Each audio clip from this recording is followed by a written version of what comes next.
Hello everyone and welcome to a new YouTube video. Today we'll be talking about crank slider mechanism. We will be exploring the position analysis and we will be plotting that in MATLAB and doing some animation with it as well. We have on the right side here the crank slider mechanism that we'll be dealing with. We have two fixed joints, point A and point C, and we have a couple linkages as well, R2, R3, and point BP. We're given that R1 equals to 6 centimeters, R2 equals to 4 centimeters, and BP equal to 10 centimeters, and theta 2 goes from 0 to 360. This will be our driving joint. Now we're asked to find R3 and theta 3. So R3 is not given and theta 3 is not given, so this is what we will need to find first, and then we'll be able to plot those joints in MATLAB. So to start off, we'll first draw the vector loop. So this is the vector representation of each linkage of the mechanism. So we have R1, R2, R3, and theta 2, theta 3, and we're doing positive as counterclockwise. The second thing is that we do the loop closure equation. We have R1 in the positive direction, R3 in the positive direction also, but R2 is in the opposite direction, so it takes a negative. And then we do the complex representation for this loop closure equations that we came up with. So we given that R1 will be equals to R1 e to the I theta 1, R3 will be represented by R3 e to the I theta 3, R2, same thing, R2 e I to the theta 2. Now the whole equation is equals to 0. Now using Euler's formula, we can expand this term. So we know that e to the I theta is equals to cosine theta plus I sine theta. So we can expand those terms using the Euler's formula. So we have R1 multiplied by cosine theta 1 plus I sine theta 1. They all multiplied by the linkage R1 plus R3 multiplied by cosine theta 3 plus I sine theta 3 minus R2 cosine theta 2 plus I sine theta 2 equals to 0. Now we know that R1 is fixed on the x-axis, so essentially theta 1 is equals to 0. So we know that cosine theta of 0 is equals to 1 and sine theta of 0 is equals to 0. So this term essentially goes to 1, so we left out with R1, and the rest of the terms remain the same. Now we need to separate those terms. We need to separate the real variables from the imaginary variables. So we have the real terms here. R1 is real. R3 goes with cosine theta 3. Now we have negative R2 goes with cosine theta 2. The imaginary parts, which are the parts that has the I term, will be R3 times sine theta 3 and minus R2 times sine theta 2. Now, we essentially we need to solve for R3 because this was our first task. So what we're gonna need to do here now is reorganize both sides and square both sides so that we can simplify the equation. So reorganizing it, so we can have R3 on one side, and we can put all the other terms on the other side. Same thing for the imaginary equation. We have R3 on one side, R3 sine theta 3 on one side, and the rest of the terms on the other side. If we square both sides, we will have something like this. After that, we would need to add equations C and D together, so we can simplify it using the trig identity, cosine squared theta plus sine squared theta equals to 1. So adding these two terms together, we will have R3 as a common factor, or a common variable. So I have R3 squared multiplied by cosine squared theta 3 plus sine squared theta 3. So this term goes to 1. And then we have the other side, which is negative R1 plus R2 cosine theta 2 squared, all squared, plus R2 squared sine squared theta 2. This term will be added together. Now, the left side goes to 1. We already dealt with that. And on the right side, we can simply expand this term. That's being raised to the power of 2. After expanding this term, we will lift out with this equation, which we can use the trig identity again, and those terms will go to 1. And reorganizing this equation, we will have R3 taking the square root of both sides. We have R3 is equals to the square root of R1 squared plus R2 squared minus 2R1 R2 cosine theta 2. So now we solved R3. So to obtain theta 3, we simply divide equation B by A. So equation B by A, the imaginary by the real part. Once we divide that, we have R3 sine theta 3 over cosine R3 cosine theta 3 equals to R2 sine theta 2 and R2 cosine theta 2 minus R1. By trig identity, we know that sine over cosine equals to tan, so we can plug that into the equation. R3 will cancel out, so we have tan theta 3 is equals to, same term goes down, and so finally we have theta 3 is equals to the inverse tangent of R2 sine theta 2 over R2 cosine theta 2 over minus R1. So now we solved for theta 3 and R3. We will talk about the joint position for the MATLAB animation. So without further ado, let's get started. So the first thing that was given to us, that the given fixed term, so we have R1 is equals to 6, R2 equals to 4, and BP is equals to 10. And we know that theta 2 goes from 0 to 360. Let's do a step of 2 maybe.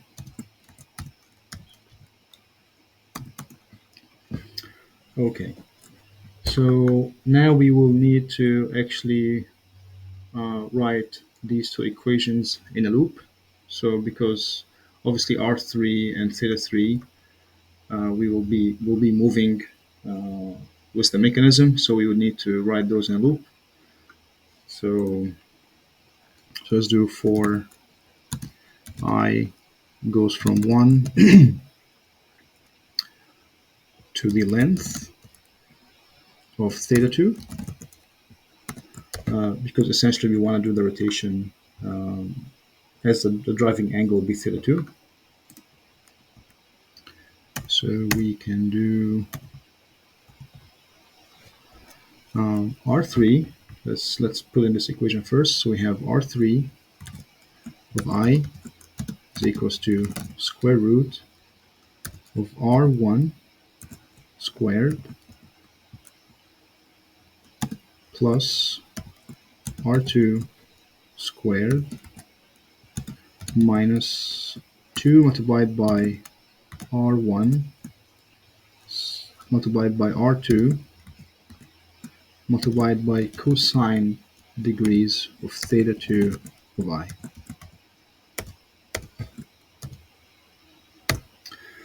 And we have theta 3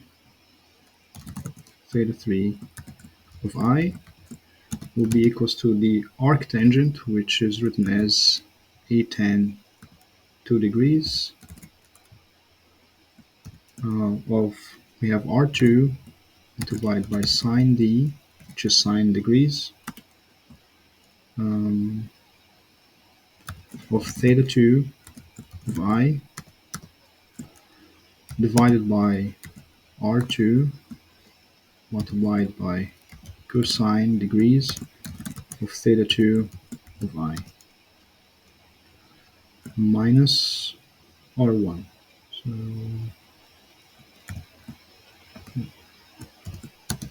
minus R1.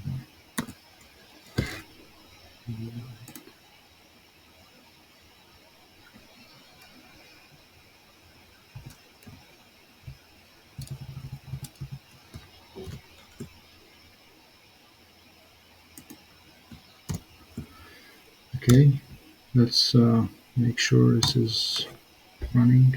Okay, we don't have any errors, so that looks fine. Oh, no, we have something wrong.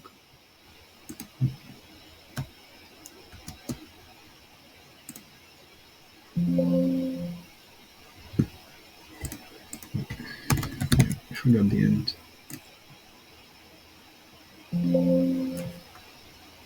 Theta 2 by.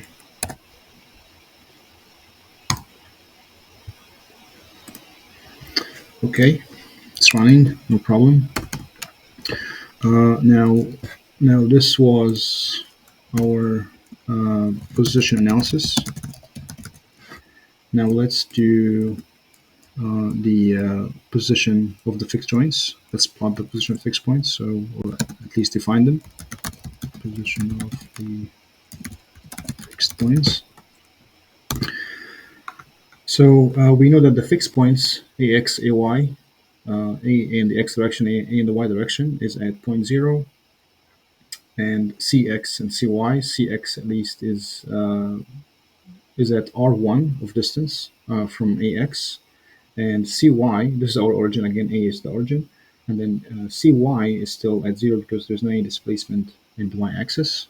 So we know that ax is equals to 0, ay is equals to 0, and cx is equals to r1, and cy is equals to 0. Okay, so now let's do the parts that are moving. So now let's do the position of the moving joints. Okay, so the moving joint. So we know that bx, again, very simple, is r2 cosine theta 2. The trajectory of point B on the x-axis is r2 cosine theta 2, and on the y-axis is r2 sine theta 2. Similarly for px and py, so we can plot this, define them as px of I is equals to r2 times cosine degree of theta 2 of I, and by of I is equals to r2 times sine degrees of theta 2 of I, and point px of I is equals to r1 plus bp times cosine degrees of theta 3 of I, and py is equals to bp times sine degrees of theta 3 of I. Now let's plot the links. So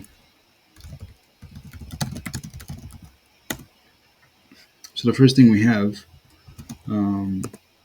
is again the fixed points. So we have plot ax and b x of I,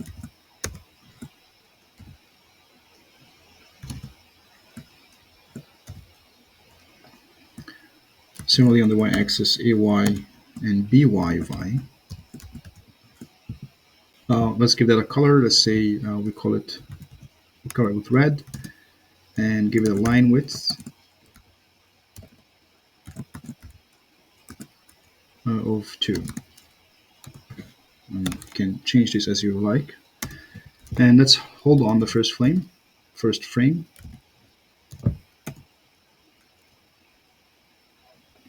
And let's plot the rest. So plot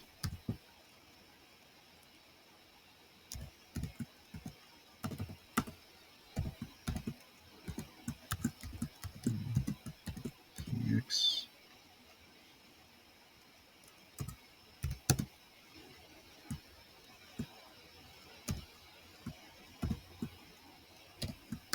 by of I, cy, and again we can give it a color and a line width of 2.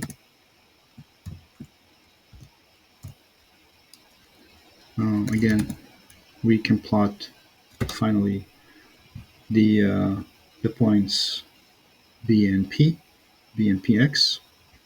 So we can plot this link right here. So plot Bx of I, Px of I,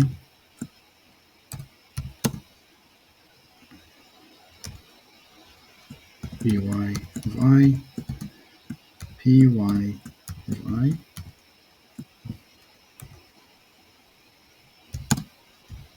like minus 2.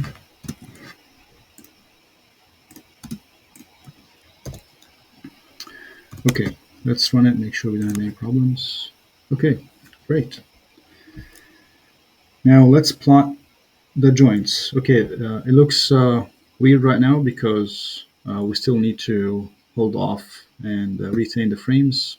So it's retaining the entire frame, so that's why we need to hold off to update the frames with every iteration. So don't worry about how it looks now. Okay, now let's plot the joints. Okay, so let's plot the joints. So we have the joints AX, AY, these fixed points, AX, AY, and CX, CY, and this is the moving point that will be point of I because it gets updating, the position gets updated with every iteration. So we have plot AX and AY. Now let's identify that with some sort of shape O, and we can also plot Bx, the moving part, Bx of I, and By of I. We can also you can really do whatever you like here. Let's do X, and let's plot Cx and Cy.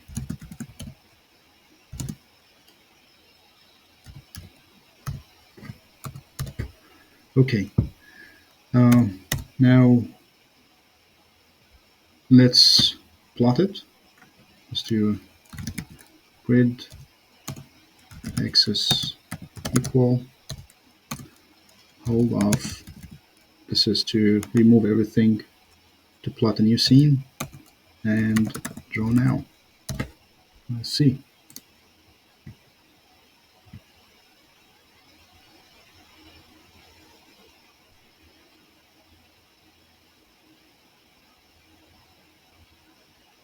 Okay, so we need to fix the axis to be in the same frame.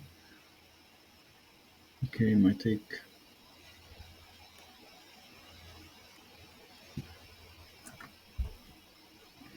Okay, so to fix the axis to be in the same frame, let's define our window. So yeah, we can do axis -6 to 10, -7, and 7. This will take care so that the frame doesn't keep moving. I don't know why it's so slow.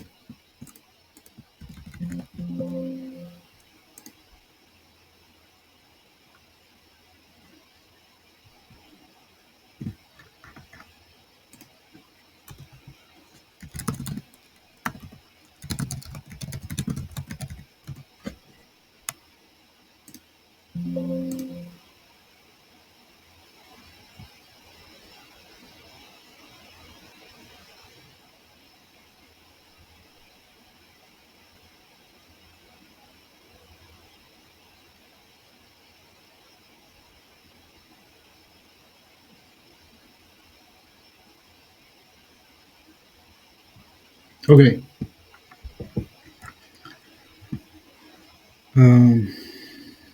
If you'd like to trace the motion or the movement of each of the points, you can do something like that.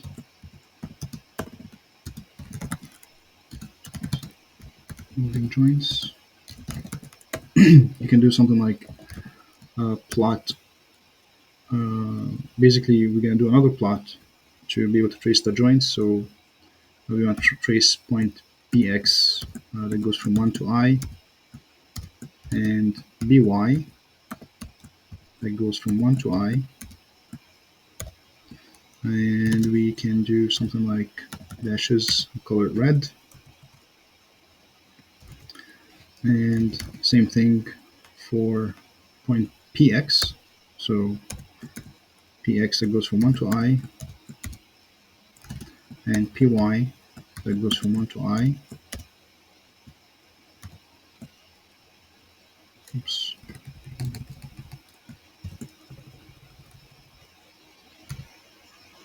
Okay, we can color it with whatever you like.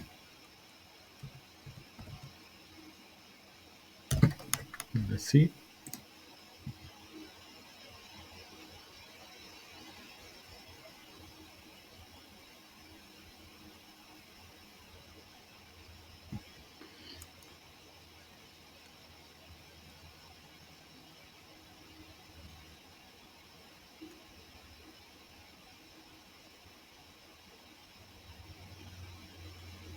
Awesome. Let's increase the line width of these points. And if you would like it to move more than just one rotation, you can obviously make it increase the theta here.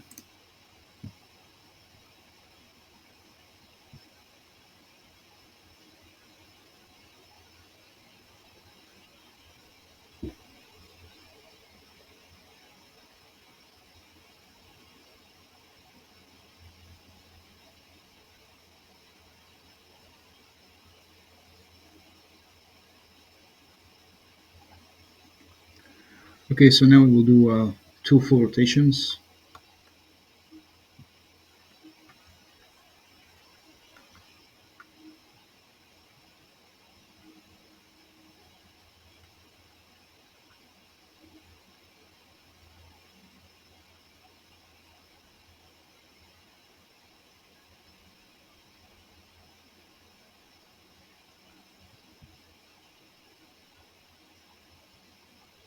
All right, that was all. I hope that was useful. Enjoy.